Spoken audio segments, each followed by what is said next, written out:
It's been over 10 years since Carly Rae Jepsen debuted with the worldwide smash hit Call Me Maybe, which was followed by her underrated second studio album Kiss.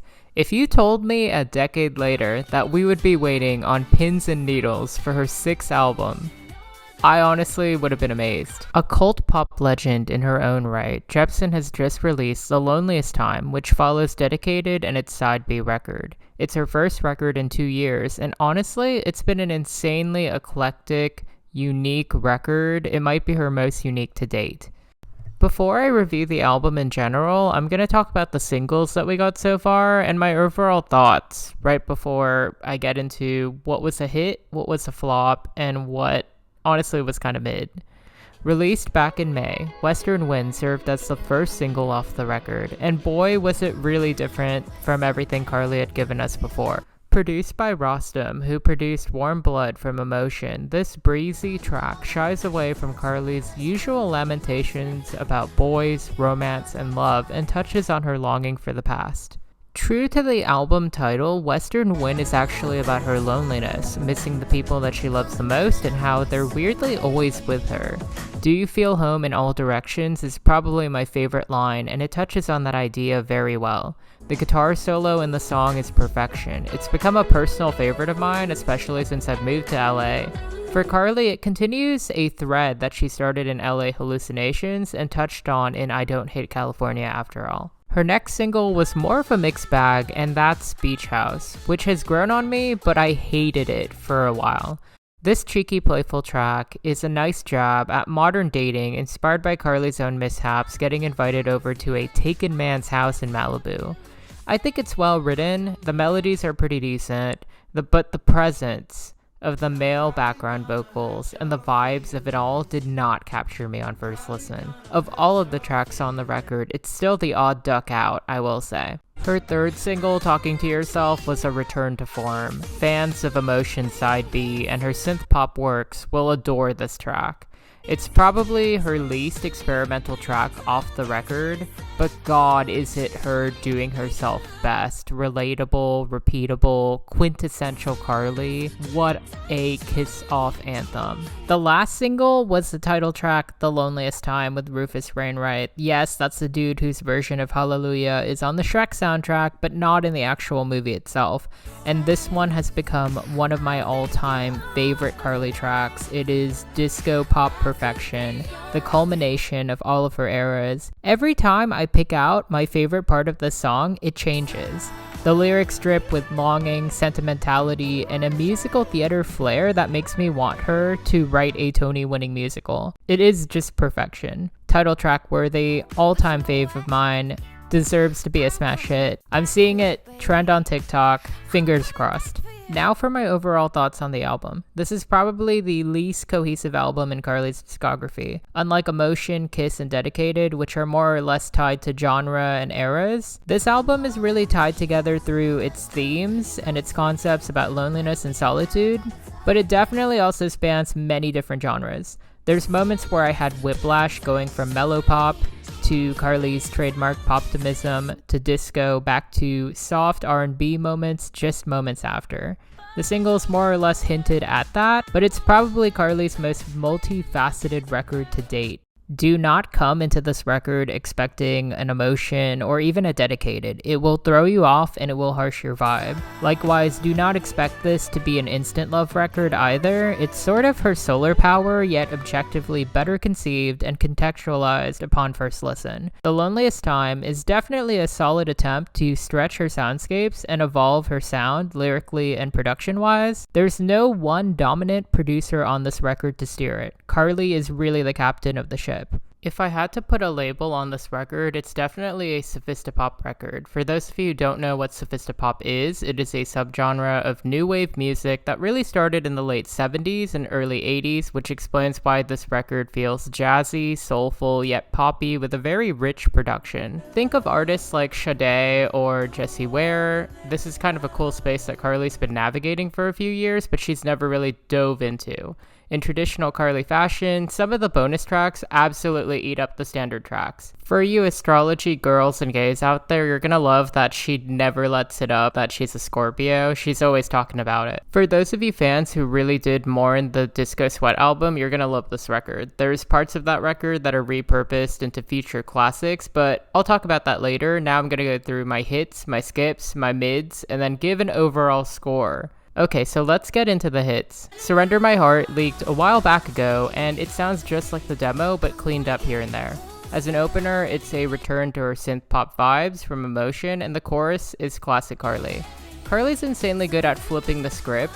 Here she talks about her own reluctance to love instead of her man's. Surprisingly, there is an F-bomb in the song, and I love it, but it's way too short for me.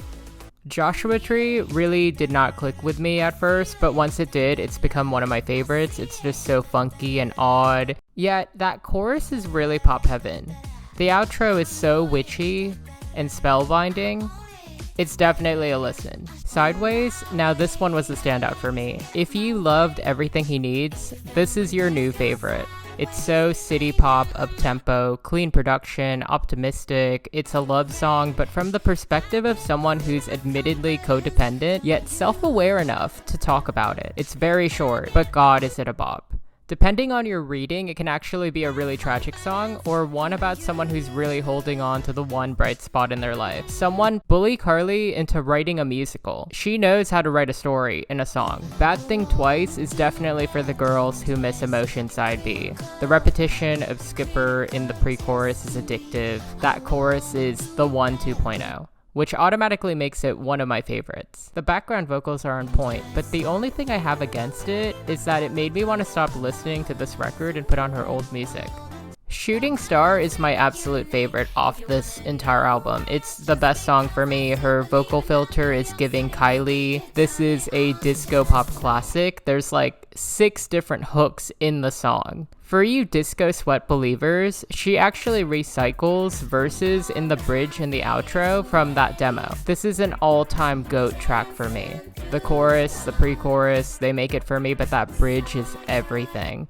I want to go rollerblading to this song. It might be in my all-time top 5 Carly songs. Anxious is a bonus track. I thought it should have been on the standard. It is such a bop. The pre-chorus is just everything, and the chorus has these layered harmonies that we've come to love from Carly. I feel like I'm cheating though, because this one is very Emotion inside B with the 80s vibes. Like, I want to reward her for experimenting, but she really did nail that sound effortlessly. Keep Away is another bonus track that I honestly thought should have been on the standard, but I can get why it was left off. I feel like some people might compare it to Never Get to Hold You, which is a bit unfair because that is peak Carly and another bonus track that was snubbed, but it's a little bit different. And it's not as iconic yet, but I'm in love with it. Rounding out the rest of the hits, obviously you got Western Wind, Talking to Yourself, and the title track included in there. Now for the mids, you guys are gonna kind of hate me, but I did not like Ben's. It's definitely one for the deep cut fans because it is a remake of one of her really old demos, like Sun on You, which was 2013.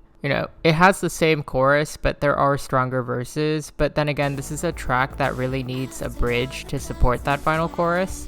Lyrically, I think this track best conveys loneliness from the sparse production to the lines alluding that this person who's not with her feels like the sun to her. It is not a favorite of mine, but it's not a bad track.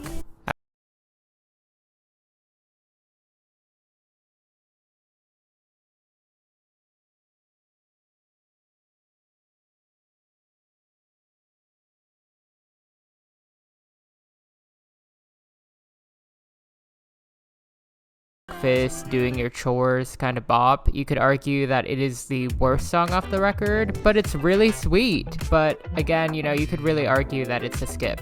No Thinking Over the Weekend is Carly's foray into dream pop on this record. I really love how airy it feels and how full-bodied the track does sound instrumentally, but it's a mood listen. It was written and produced by Charli XCX's frequent collaborators Noonie Bao and Patrick Berger, who do a really good job giving Carly a canvas, but again, you need to be in a certain headspace or mood or you'll not get it. The woodwinds in that instrumental are so cute. And unfortunately, there are 3 skips on the record. I already talked about Beach House, but I'll talk about Far Away, which felt like a sister to Western Wind and harkens back to the songwriting that she used to do on Tug of War, her debut. It's very smooth, and when it gets to the chorus, it is a very nice mid-tempo track. The bridge was really disappointing to me. It's just one line and a nice sustained note. It felt very empty, and I don't know but the song does not end with any form of resolution, so I think it's boring. Also in the skip category has to be Go Find Yourself or Whatever. This one feels like an attempt to be her Joanne song, which is fine. It is especially when it's in between Shooting Star and The Loneliest Time. Hearing it live did make it better for me, but it's a big miss for me, which is a shame because this might actually be one of Carly's best vocal performances to date. Okay, so here's the final score and my thoughts on the record. I'd personally give this record a solid 8.5. The highs are really up there, and for the most part, it really is not her solar power. It's very explorative, and it takes major risk here and there, mostly paying them off. I'm glad that she went with a wide group of producers, which kept most of the tracks feeling fresh, even if it does come at the cost of overall cohesion. I'll be real here. Cohesion can be detrimental to your record. It might lead you to being stale, and I like that she takes risk here. I feel like it's a good choice for her to not lean on someone like Jack Antonoff, who is a wonderful producer, but with too many tracks sounding the same, it can sound boring. And I don't mean that as shade. I'd say my top 3 tracks would be Shooting Star, The Loneliest Time, and Keep Away, which honestly was really hard to assemble my top 3 tracks, but definitely go listen to it. It's definitely worth a listen. And that's a wrap. Thank you so much for watching. I just want to give a quick shout out to my channel members. We got a new member. Thank you so much. Don't be afraid to use your emotes in the live streams. And also I'll be doing a live stream review for Midnights later today. If you cannot make it, I will the VOD will be up and I'll cut it down into the real review. I just want to thank everyone for having patience with me. I am so happy that the Kim video did so well. I'm so proud of everything. I'm glad to be back, and if I sound a little weird, I have a bug. Like, I feel a little sick. So, I'm powering on, guys. I'm powering on. So, thank you, guys. And, if you're not a channel subscriber, subscribe. And share your favorite track below. Like, tell me what your favorite track was. Okay, bye.